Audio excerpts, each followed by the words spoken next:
doing in that area, and what part of that part of the game probably she takes a little bit more pride in. Yeah, I think you talk to Keegan and her growth, on and off the floor since she's got here. She's worked really hard to just be a little bit more confident in her game, being a little bit more vocal on the basketball court, and I think it's translated well for her. She's a smart basketball player. Kiki has high IQ. She understands where the ball is supposed to go. I thought Kiki was great at mission and getting the paint and, trying to spray out to shooters. And I think the last home game, I think she had 5 or 6 assists and no turnovers, something like that too. So it helps obviously when you're making shots, but Kiki just kind of understands how the game is supposed to be played.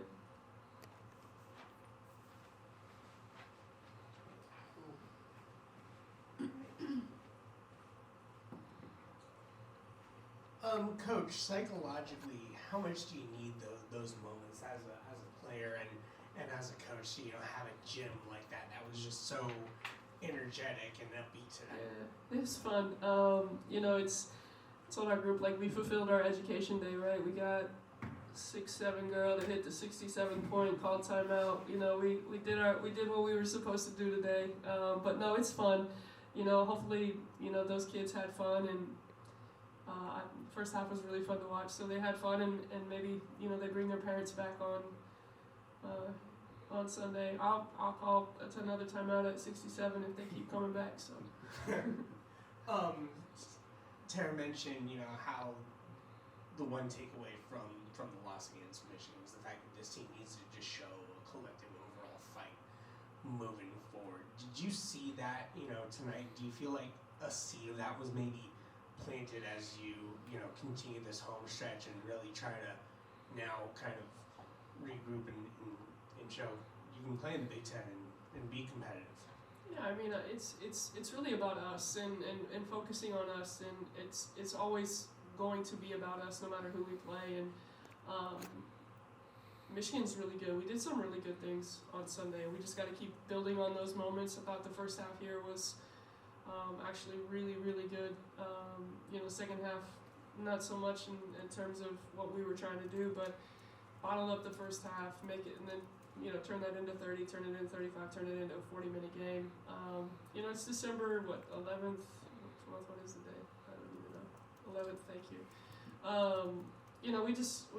We have to get working. We've got a really good Dayton team coming in on Sunday, and that's got to be our focus. We've got to be able to put a 40-minute game together. Coach, you rank in the top half of the country when it comes to bench points. How huge was it to just get that support and after only being up 8-6, a 14-0 run, and then to kind of see the different contributions across the board play into that big lead. Yeah, just got some people who can score the basketball. Obviously, it helps when Abe comes in and plays 8 minutes and gets 9 points. Naya has started to play well and understand what we need from her. KP can score it. Sage rebounds is so hard and plays so hard. Things go her way, and then I think Kenna's starting to find her legs. So we've got some people who can score the ball off the bench, but at the same time, they do really good in understanding what we're supposed to be doing. I look at our bench players. Like Kenna knows the play. She knows the game. Naya's still learning, but she knows that KP knows what she's supposed to do, and I think that helps them. Do you feel like you're in a unique perspective, just given the fact that you're still having to work with so many different pieces to kind of get everybody in sync and collectively kind of get everybody to kind of click at once? Yeah, it's all summer Taylor Henderson is a huge part of what we're doing, and then first practice. And then, Tay's our point guard, and then, and so even more so than having so many new people, it's what we envisioned happen hasn't shaped out the way it's gone, and we've had to pivot, and, I think it's not a finished product, and we're going to continue to work until it is. Our job here in the next, obviously Dayton's our priority, but the next couple games, it damn near better be polished pretty fine when we play Illinois after Christmas. Yeah, but do you feel like there's a lot of wisdom and a lot of hubris with this team? The fact that you got all these different transfers that have come in and have their own life journey, and together and create a formidable unit.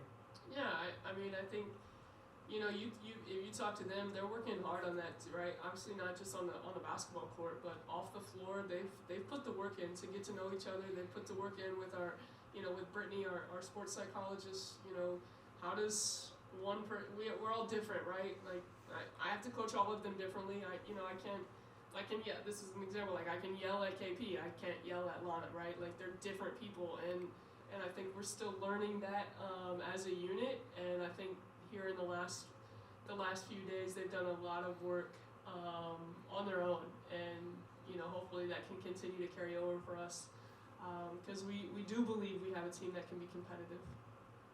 Anything else? Cool. Thanks, AJ. Thanks.